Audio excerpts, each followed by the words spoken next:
Padayon ang subsub nga missing operation sa nagkariyang dapit sa Talisay City. Ilabi na sa mga eskwelahan.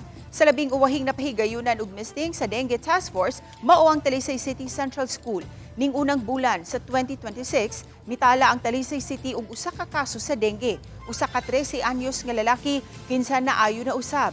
Apan bisan kun usara, mato ni Dr. Ray Cesar Bautista nga walay hunong ang ilang pahimangno sa kabarangayan ngadto na sa mga sityo ang kanunayng paglimpyo sa mga lugar nga posibleng itlugan sa lamok aron marikayan ang pagtakboy sa balatian. Kanunay usab ang ilang pag-aghat nga magpakonsulta gayud sa labing duol nga Rural Health Unit kung makasinati og sintomas sa sakit nga dengue sama na sa hilana.